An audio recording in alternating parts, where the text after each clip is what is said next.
Sud Radio, les vraies voix qui font bouger la France, 19h-20h, les vraies voix de l'emploi. Jérôme Laverny. Le travail, c'est la santé. Travailleuses, travailleurs. Parce que nous vivons plus longtemps, il nous faudra travailler plus longtemps et partir à la retraite plus tard. Il y a des gens qui travaillent ici. Le pouvoir d'achat, c'est d'abord le travail, c'est la rémunération, c'est le salaire qui tombe chaque mois. Nous allons faire du bon travail ensemble. Qui vous permet de payer votre loyer, vos dettes, votre alimentation. Et voilà le travail. Paraîtrait qu'il y en a qui arrivent en avance le matin. C'est inadmissible. Mais qu'est-ce qu'il y a au-dessus du droit du travail? Je vous rappelle notre devise, travailler moins pour gagner plus. Bienvenue dans les vraies voix de l'emploi. Merci d'être avec nous en direct sur Sud Radio avec notre expert en emploi, Jérôme Laverny. Bonsoir Jérôme, comment ça va? Bonsoir Cécile, bonsoir Philippe. On va parler de plein de choses aujourd'hui au sommaire de cette émission. Le 20e siècle est-il le siècle de l'avènement identitaire? Mais qu'est-ce qu'une identité? On posera la question à la philosophe Julia de Funès à l'occasion de la parution de son dernier livre, Le siècle des égarés, aux éditions de l'Observatoire. Est-ce que l'identité égare ou oriente? Cette question peut se poser dans l'entreprise et la formation. En deuxième partie, on verra notamment comment cette soif effrénée d'identité bouleverse les pratiques, notamment dans le monde du travail et de la formation. Et puis nous verrons précisément comment une entreprise, un grand groupe international ou le groupe Saint-Gobain par exemple, composé d'une grande filiale présente partout dans le monde, a relevé le pari d'une vaste campagne marque employeur pour fédérer ses salariés autour d'une identité partagée. Do you speak English? Seulement 19% des Français jugent leur propre niveau d'anglais satisfaisant. La pratique de l'anglais devient parfois plus puissante que les diplômes. Et on en parlera bien entendu avec un centre de formation. Bienvenue dans les vraies voix de l'emploi et c'est avec Jérôme Laverny. Les vraies voix Sud Radio. Et en 2022, le réseau social professionnel LinkedIn comptait 24 millions d'abonnés en France, dont 11 millions de membres actifs, véritable lieu d'affichage de l'identité professionnelle. Les pages offrent parfois le spectre de ce que l'on aperçoit de manière plus générale, le souci de soi, son image, son apparence et parfois encore la volonté d'intégrer une communauté ou un groupe. On va en parler. Donc notre invitée Julia de Funès est avec nous. Bonsoir. Merci d'être avec nous. Donc vous êtes philosophe et auteur du livre Les siècles des égarés aux éditions de l'Observatoire. Est-ce que finalement, Jérôme Laverny, on parle d'identité, mais l'identité au sens large? Oui, tout à fait. L'identité plurielle même, cette espèce de réflexe et cette vertu cardinale, comme elle est désignée dans l'ouvrage. Alors d'ailleurs, disons en préambule quand même que cet ouvrage réussit cette prouesse d'être à la fois accessible, profond, on y apprend, et puisqu'il faut contrecarrer la mauvaise volonté de Rémi André qui ne fait que des mauvaises annonces pour le week-end en termes de pluviométrie, eh bien disons que cet ouvrage est une bouffée d'air intellectuelle, qui ne fait pas simplement, qui ne se borne pas simplement à agiter des concepts, à donner et à admonester des leçons, non, qui fait entendre, qui fait comprendre, qui fait apprendre et surtout qui fait réfléchir. Je dirais bien volontiers même que c'est une très belle actualisation de Montaigne, qui est parfois citée un certain nombre de fois dans cet ouvrage. C'est pas facile de lire Montaigne, c'est un gros ouvrage, et pourtant qui est absolument fabuleux. Julia de Funès réussit cette prouesse aussi de l'actualiser dans cette perception et dans cette analyse de notre soif effrénée de l'identité. Et cette espèce de vertu donc cardinale que l'on a érigée et qui se déploie. Donc en ayant ce cheminement didactique de nous amener à réfléchir, à savoir ce qu'est une identité et plutôt ce que n'est pas une identité. C'est pas simplement une réflexion, ce sont aussi des propositions qui sont contenues dans ce livre vraiment indispensables. Je le dis vraiment pour nos auditeurs. C'est un grand plaisir et notamment le plaisir d'apprendre que l'on a en lisant cet ouvrage au-delà des mauvaises prédictions de Rémi André. Bon, justement, Julia de Funès, qu'est-ce qu'une identité? Parce que c'est la question finalement. Oui, absolument. Merci pour cette présentation élogieuse. Vraiment, c'est très gentil. Ça me met en confiance. Écoutez, l'identité est indéfinissable. C'est conceptuellement une des notions les plus mal construites puisque elle est très contradictoire. L'identité, si vous ouvrez le dictionnaire, la première acception va vous dire c'est le même. Une identité, c'est au sens arithmétique A égale A. C'est le même, c'est l'identique. Et puis la deuxième acception du terme veut que l'identité soit la distinction, la singularité. Votre identité n'est pas la mienne. Donc ça veut dire à la fois le même et à la fois le différent. Donc dans toute quête identitaire, on retrouve cette contradiction inhérente à la notion qui est à la fois la recherche du même, l'identification, et le devenir soi qui est l'individualisation. Donc c'est très compliqué donc ça, je vous donne la définition conceptuelle de l'identité au sens philosophique. Mais après, je me suis amusée dans le livre, c'est vrai, à essayer de lui rattacher toutes les assignations qu'on lui attribue généralement. Est-ce que c'est le corps? Est-ce que c'est la conscience? Est-ce que c'est l'enracinement? Est-ce que c'est la culture? Est-ce que c'est l'histoire, etc. Et j'essaye de montrer que rien ne fonctionne. Rien ne peut fonctionner, ne peut définir l'identité pour des raisons philosophiques. Je ne veux pas monopoliser la parole, mais que je développe évidemment dans le livre. Quand on parle d'emploi et qu'on parle de la jeunesse, par exemple, difficile de se créer une identité, parfois même plus tard, difficile pour des gens qui ont travaillé dans des entreprises pendant 20, 30, 40 ans, qui se sont un petit peu fondus dans l'entreprise. Aussi difficile de se trouver une identité. Certains parfois veulent sortir de l'entreprise, aller ailleurs, et finalement ils ne savent pas quoi dire d'eux, et ils ont perdu justement toute de connaissance de soi-même et toute singularité. Enfin, en tout cas, c'est ce qu'ils pensent. Oui, parce qu'à titre individuel, pourquoi je déconstruis cette identité, parce que le sentiment de soi n'est pas, à mon avis, atteignable par l'identité, qui est souvent construite, figée, fixe. C'est souvent une posture qu'on adopte. On veut ressembler à un rôle convenu, à une identité construite, et résultat, quand le rôle convenu n'est plus d'actualité parce qu'on change d'entreprise ou autre, on se retrouve complètement vide. Donc à l'identité personnelle, qui parfois formate et déguise l'individu, je préfère vraiment le sentiment de soi, savoir être à soi. Vous avez cité Montaigne, savoir être à soi, c'est autre chose que de se réfugier dans une sécurité identitaire. Il y a quand même une identité d'entreprise. On dit par exemple qu'il y a les proctériens, ceux qui ont passé chez Procter & Gamble par exemple, où il y a une identité d'entreprise. Je pourrais raconter un témoignage assez fou, même si j'étais pas chez eux, je l'avais vu sous mes yeux. Et est-ce que ça change pas l'identité d'une personne? Il ne doit pas se fondre dans l'identité de la boîte qui le fait travailler. C'est vrai, il y en a plein. Chez Accenture, on parle de bébé Accenture quand on rentre très jeune. Bon, il y a vraiment beaucoup d'exemples. Et encore une fois, c'est un moule. On rentre dans un formatage qui peut aider à se construire. Je ne critique pas la dimension d'identification, mais ça ne permettra jamais de singulariser un individu. Quand vous appartenez à un groupe, que ce soit une entreprise, un collectif, peu importe, on vous rassemble, mais on ne distingue pas l'individu. On veut au contraire vous conformer à l'ensemble. Ça peut être une des dimensions de la construction, mais en tout cas, ça ne permettra jamais d'individualiser, de singulariser quelqu'un. Cet ouvrage, il ne porte pas exclusivement sur le monde du travail, le monde économique, il a des conséquences puissantes sur la façon dont on peut envisager un certain nombre d'aspects en lien avec le travail, et notamment l'orientation. C'est vrai, et on disait la semaine dernière combien il est difficile pour un jeune d'accepter ne serait-ce que le métier de serveur, car il voit dans le métier de serveur être une boniche en réalité. Et c'est davantage l'image de cette éventuelle perspective qui va l'empêcher d'emprunter le chemin de ce métier-là, alors qu'en réalité, il omet cette possibilité que vous nous donnez dans cet ouvrage. Parce qu'il y a aussi des propositions, celle notamment de la liberté. Lorsque Montaigne dit le maire et Montaigne sont deux personnes, c'est bien qu'il nous donne la possibilité d'être autre chose que ce que l'on joue. Vous prononcez souvent le terme de jouer, ce serveur de Sartre qui joue au serveur. Et bien justement, en fait, pourquoi ça a des conséquences puissantes sur l'orientation? Parce que tout d'un coup, ça ouvre un espace de liberté pour un jeune et ses parents au moment de choisir une orientation, se disant je fais ça, mais après tout, dans quelques années, je vais faire autre chose peut-être, et m'orienter de façon différente. Ça ouvre des espaces de liberté aussi dans la façon dont on se présente dans un CV. En haut duquel très fréquemment on lit des qualités assez rigolotes. Je suis souriant, dynamique, etc. Comme s'il existait un candidat qui mettrait je suis désagréable, méchant, je fais la gueule, je suis feignant, j'arrive en retard d'ailleurs, mais j'ai tout un tas de qualités, lisez en dessous. Non, et là c'est bien d'une posture dont il s'agit, comme parfois des choses qui se glissent dans les loisirs, et c'est combien dangereuse parce qu'elles correspondent au-delà d'une identité à un réflexe identitaire et communautaire. Oui. Oui, ça me fait juste rebondir en ce moment les changements de paradigme sur le sens du travail, le sens de l'entreprise, c'est très lié à ça, j'en parle pas du tout dans le livre, mais je crois que ce souci identitaire, ce souci postural de correspondre à l'image, au jeu qu'on attend de nous, n'est plus tellement d'actualité, notamment pour les plus jeunes générations, parce qu'on est dans un culte de l'authenticité et qu'on n'a plus envie maintenant de rentrer dans le jeu dans la comédie de l'entreprise pour être maintenu et rester fidèle.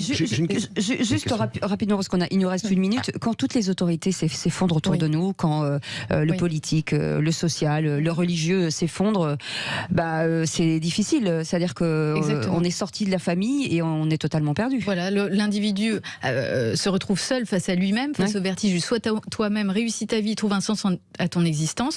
D'où le besoin de béquilles existentielles en tout genre. Le développement personnel en est un très fort que j'avais évidemment critiqué, mais on comprend très bien la demande d'aide et d'offres. Mais les offres proposées me semblent parfois très contestées, très contestables. Et l'identité est un refuge sécurisant. C'est beaucoup plus rassurant de se dire tiens, je vais jouer à l'animatrice, je vais jouer à l'auteur, je vais jouer à la philosophe. Le manque de liberté est rassurant au final. Exactement, on préfère au mouvement libre de son existence la sécurité d'une identité construite. Mais ça me semble être de la mauvaise foi, un mensonge à soi-même, et on peut obtenir ce sentiment de soi sans passer par la case identitaire. On verra de toute façon dans un instant la suite. Le CV par exemple, est-ce que le reflet de notre identité, qu'est-ce qu'on peut mettre dessus, qu'est-ce qu'il ne faut pas mettre? On verra des possibilités, on en parlera avec vous, Julia de Funès. Merci en tout cas, ce très joli livre aux éditions exactement, Le siècle des égarés. Des égarés, on va vous remettre dans le droit chemin, vous ne quittez pas, restez avec nous. Et c'est aux éditions de l'Observatoire. A tout de suite et bienvenue dans les vraies voix de l'emploi. C'est avec notre expert Jérôme Lavernier, on est ensemble jusqu'à 20h. Sud Radio, les vraies voix qui font bouger la France, 19h-20h, les vraies voix de l'emploi, Jérôme Lavernier. Bienvenue dans les vraies voix de l'emploi, on est ravis de vous retrouver avec notre expert en emploi, il sait tout, il connaît tout le monde, Jérôme Lavernier. Dieu m'en garde. Pour être ministre du Travail d'ailleurs. Oui, on va voter pour vous, on ne peut pas voter mais c'est comme ça. Julia de Funès est avec nous, Le siècle des égarés aux éditions de l'Observatoire, à lire absolument, et avec notre invité qui vient d'arriver, Hortense Bachelier. Bonjour, merci d'être avec nous, vous êtes directrice marque employeur du groupe Saint-Gobain. On va revenir sur les CV. Les CV qu'on envoie, sur lesquels, vous le disiez il y a quelques minutes, on écrit des choses qui nous correspondent. On ne vous l'a pas demandé, mais on le fait quand même. Est-ce qu'il faut, je vais commencer par vous, Julia de Funès, est-ce que finalement, on parle d'identitaire, de communautarisme, beaucoup aujourd'hui, dans leur CV, mettent l'écriture inclusive. Bonne ou mauvaise idée ? Alors, ce qui est très frappant, c'est que tout ce mouvement qui se réclame de la déconstruction, le wokisme, etc., finalement, ne s'avère être qu'une reconstruction radicale. Et l'écriture inclusive, on le voit, est une reconstruction radicale. Les moindres différences deviennent des mini-impérialismes.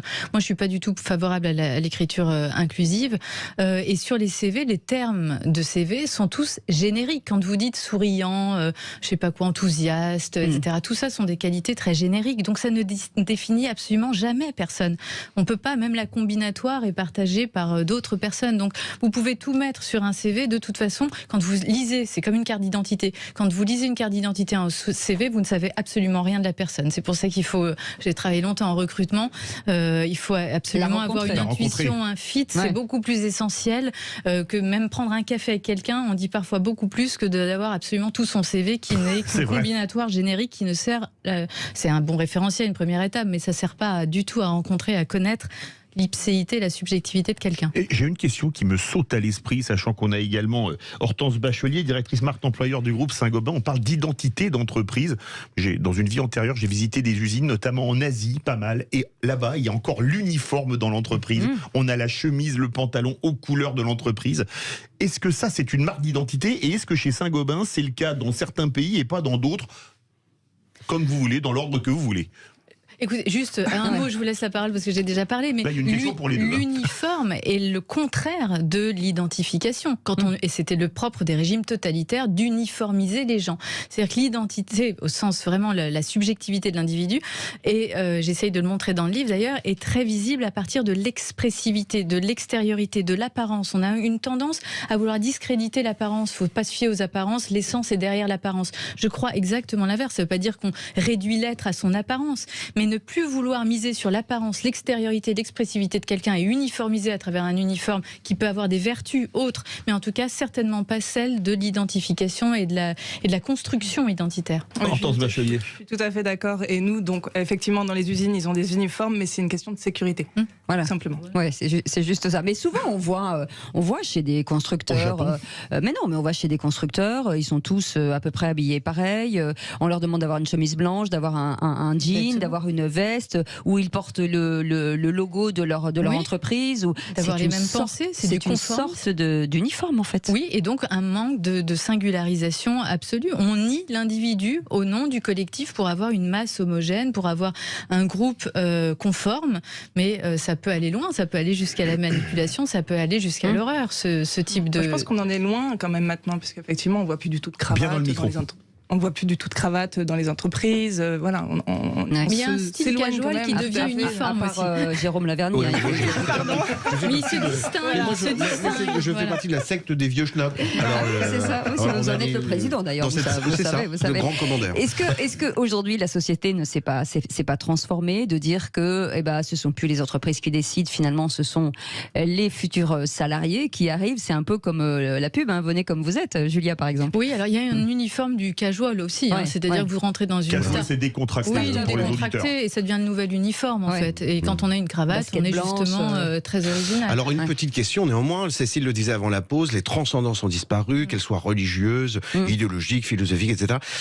Et pour autant, il y a quelque chose de nouveau aussi. Nous sommes dans une société qui est grandiloquente, qui est hâbleuse, et au-delà du CV, qui s'affiche sur des réseaux sociaux.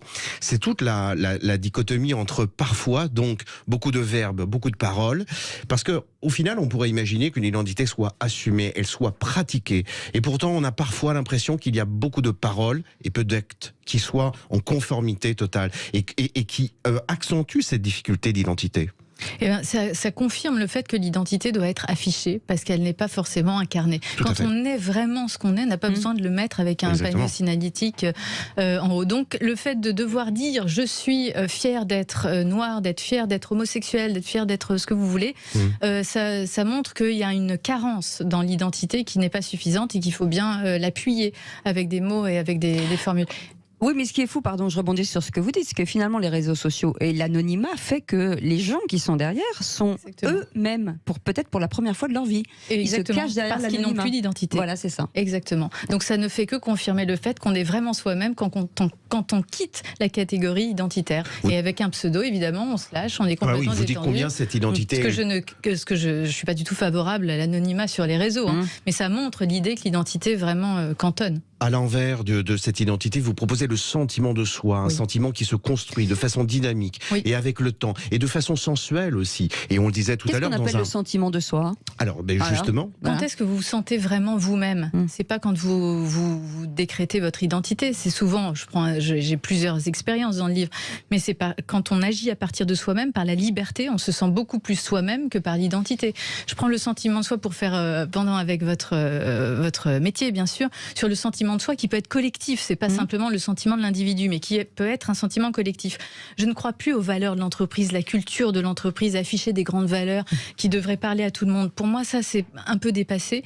Et quand est-ce qu'on fait vraiment union, qu'on a le sentiment d'un nous, c'est valable à l'échelle d'un pays aussi, c'est en général pas du tout à travers l'identité nationale. Si vous demandez ce que c'est autour de cette table que l'identité nationale, on aura autant de définitions que de personnes derrière la table. Donc c'est pas l'identité nationale qui va créer l'union nationale, mais c'est un sentiment.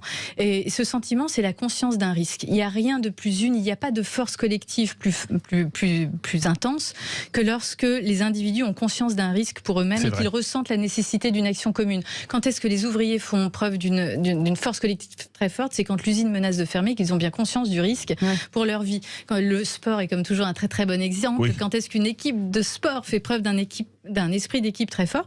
C'est quand elle a conscience de pouvoir perdre un titre ou un match très important et qu'il y a donc de l'enjeu. Donc vous voyez, le sentiment de soi, que ce soit collectif ou individuel, pour moi, procède du sentiment, procède de la conscientisation d'un risque et certainement pas d'une cartographie identitaire. Et pourtant, c'est ce qu'on demande finalement aux entreprises. On leur demande de déballer un petit peu leur ADN, leurs valeurs pour attirer du monde. Donc c'est quand même compliqué. Alors ça marche plus, oui et non, c'est-à-dire qu'il faut effectivement avoir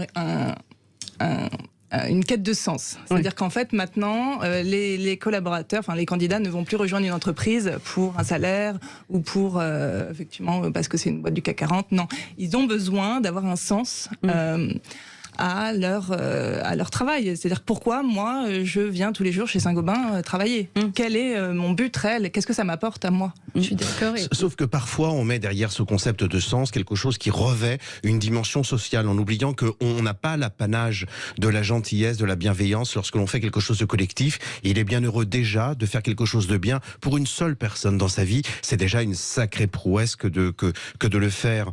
Je posais un jour une question dans une campagne précisément à une contrôleuse de gestion, de façon un peu provocante, de Saint-Gobain, en lui disant contrôleuse de gestion, mais est-ce qu'on se lève heureuse plutôt? tôt, quand on est contrôleuse de gestion, c'était évidemment une provocation. La question était la réponse était dans la question. Oui, mais elle a dit pourquoi. Elle a dit de façon simple, factuelle, pragmatique, comme le démontre du reste le livre, qui s'ancre dans la réalité. C'est bien ce sentiment de soi, quelque chose qui se construit et qui donne à un moment donné, qu'on soit une entité collective ou un individu à proprement parler, l'impression rassurante d'être naturel. Voilà. Oui. Et juste si je peux rebondir 2 secondes, parce que je trouve ça vrai sur la question du sens, mais on assiste vraiment à un changement de paradigme sur le sens de l'entreprise. Si hier encore, il y a quelques années, l'entreprise pouvait encore être pensée comme une finalité, on était très fiers de rentrer chez Sud Radio, chez Saint-Gobain, c'était un sens en tant que tel. Aujourd'hui, c'est complètement fini. Pour que l'entreprise retrouve et fasse sens, il faut qu'elle concède à n'être qu'un moyen au service d'autre chose qu'elle-même, une raison d'être, peu importe. Mais si elle ne se pense pas comme un moyen, elle perd tout son sens. C'est ça le paradoxe. Et ben on parlera de cette marque employeur justement dans quelques instants. Restez avec nous. C'est les vraies voix de l'emploi. On est ravis de vous retrouver. Bienvenue sur Sud Radio. Parlons vraiment, on dit les choses. Nous, vous savez, c'est comme ça. On en parle clairement. Et puis, vous voulez réagir. Vous avez le droit à 0826 300 300. On reste ensemble encore jusqu'à 20h. Bienvenue.